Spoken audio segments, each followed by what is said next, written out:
សួស្តីពុកម៉ែបងប្អូនទាំងអស់គ្នាស្វាគមន៍មកកាន់ Channel ពូភានីទៀនរឿងរ៉ាវគ្រោះធម្មជាតិបានកើតឡើងស្ទើរតែរៀងរាល់ឆ្នាំមានទាំងគ្រោះរាំងស្ងួតអាកាសធាតុក្តៅខករដូវ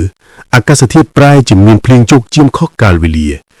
មានមនុស្សសត្វជាច្រើនដែលបានរងគ្រោះដោយសារគ្រោះធម្មជាតិនេះតួយ៉ាងដូចជារឿងរបស់ពូកូននឹងចិនពូកូនគាត់ជាមនុស្សដែលស្លូតបូតណាគាត់មនុស្សទីទល់ក្រប៉ុន្តែមានទឹកចិត្តល្អគួរឲ្យរាប់អានដោយសារតែភាពស្មោះត្រង់របស់គាត់ហើយទើបមាននារីស្អាតដែលជាអ្នកស្រឡាញ់អត្តចរិតរបស់គាត់មានទឹកចិត្តចង់ផ្ញើវាសនាលើគាត់ប៉ុន្តែគាត់តែបដិសេធជានិច្ចព្រោះមើលមកខ្លួនឯងទីទល់ក្រខ្លាំងណាស់សប្តាហ៍ថ្ងៃគ្មានរបបអ្វីក្រៅពីការធ្វើស្រែចម្ការឆ្នាំណាកាកបក៏សល់ស្រីដំឡូងបានទុកហូបទេឆ្នាំណាមានគ្រោះធម្មជាតិច្រើនគឺខាត់បងរកតែអង្គហូបមិនបានផងប៉ុន្តែទោះជាគាត់បដិសេធយ៉ាងណាក៏រឿងរ៉ាវធម្មជាតិរបស់មនុស្សប្រុសត្រូវជៀសមិនរួចទេទីបំផុតគាត់ក៏បានស្ម័គ្រចិត្តដណ្ដឹងនាងនារីជាកូនលោកមេភូមិនាងជាអ្នកដែលសុភាពរំទន់ណាស់អៀនព្រៀនច្រើនសម្បូរស្រអែមដំណើរមួយបើនិយាយសម្ដីអ្វីក៏ពិរោះគួរឲ្យចង់ស្ដាប់ក្រោយពីបានដណ្ដឹងនាងរួចហើយបុគ្គលបានខិតខំសន្សំលុយកាក់ដើម្បីទុកថ្ងៃរៀបការគូដណ្ដឹងនេះ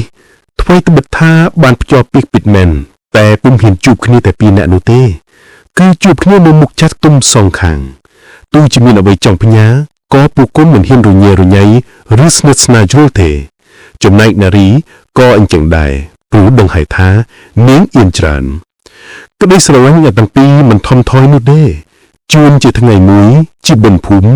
ពេលនោះមានកម្មវិធីរាំវង់កម្សាន្តនៅក្នុងភូមិ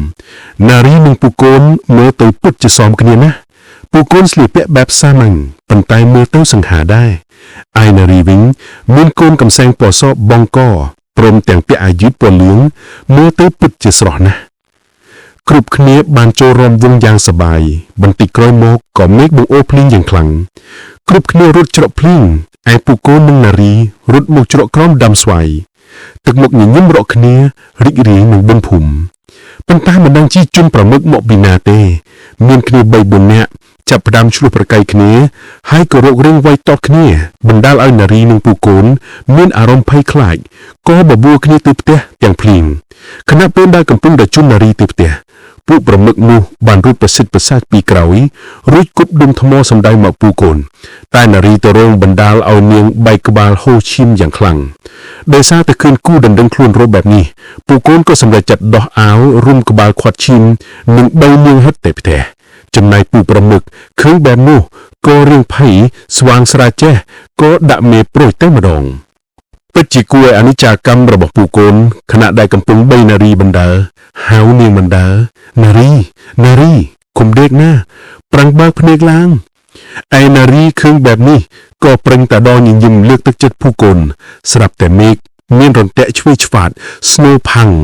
រន្ទះបាញ់មួយគ្រាប់គេឃើញពូកូនដេកដួលនៅនឹងដីឯនារីវិញក៏បានតែប្រឹងស្រែកឲ្យគេជួយស្របពេលនោះដែរក៏មានអ្នកភូមិដែលបានធ្វើដំណើរមកផ្ទះដែរតាមផ្លូវនោះឃើញហេតុការណ៍នោះហើយក៏ស្រវាស្រវាយជួយគ្រាពូកូនឃើញថាគាត់ទុំខ្លួនបាត់ទៅហើយអាណិតតែនារីទេឈាមហូកសក់ខ្លួនផងឃើញគូដណ្ដឹងខ្លួនស្រស់ៗនៅភ្នែកបែបនេះនាងទប់អារម្មណ៍មិនបានក៏សន្លប់បាត់ស្មារតីទៅក្រោយពីបានដឹងខ្លួននារីលឺសម្លេងញាប់ផ្ទះយំសោកអាណិតពូកូនគ្រប់គ្នានាងប្រឹងបើកភ្នែកហើយក៏ស្រក់ទឹកភ្នែកអាណិតអនាគតស្វាមី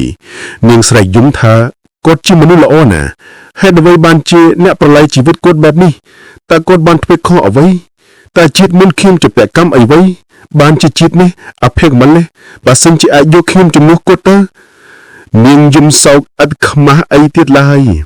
ទិដ្ឋភាពបែបនេះនរណាមិនអាណិតនរណាមិនខ្លោចចិត្តក្រែងមកគ្រូសានារីក៏បានរៀបចំបុណ្យសពជូនពូកូនចប់រួចរាល់ហើយឯនារីមើលមិនទាន់អស់អាល័យពីគូដណ្ដឹងនៅទេឡើយខណៈនាងកំពុងតែយំនៅលើគ្រែក្នុងបន្ទប់គេងម្នាក់ឯងស្រាប់តែនាងបានឮសំឡេងពូកូននិយាយមកកាន់នាងនារី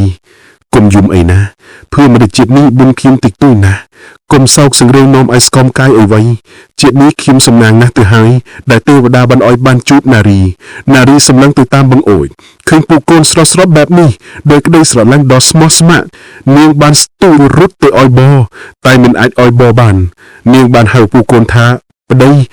ពេញមាត់ទាំងទឹកភ្នែកហូរជោគផែនធពលសូម្បីតែអេដមុនក៏ទប់ភ្នែកមិនបានដែរបងកុំទៅណាអីអូនស្រឡាញ់បងណាជាតិនេះអូនមិនសំណាងបានបងជាប្តីតែទោះជានាងយំអង្វរយ៉ាងណាវិញ្ញាណពូកូនក៏រលីសូន្យបាត់ទៅថ្លែងពីពួកប្រមឹកដែលគប់ដុំថ្មចំនារីខណៈដែលកំពុងអង្គុយផឹកស្រាសក្លែមត្រឡន់ទៅនុតនៃខ្ទឹមនៅក្នុងវាលស្រែមួយកន្លែងក្នុងចំណោមគ្នាគេម្នាក់ឃើញសាច់ក្លែមទៅមុខពូកូនភ័យណាស់ក៏ស្រែកថាខ្មោចអកូន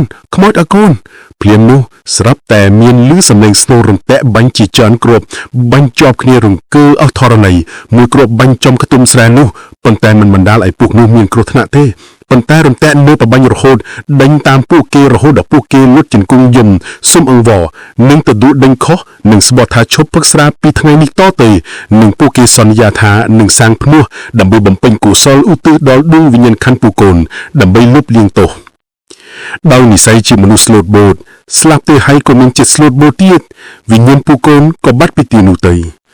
មុននឹងទៅកំណត់ថ្មីពូកូនបានទៅលាប្រពន្ធដោយប្រាប់ថាបាននិស្ស័យយើងជួបគ្នាទៀត4ឆ្នាំក្រោយនឹងមាននារីមកផ្ញើកូនអាវីសូមអូនទទួលផង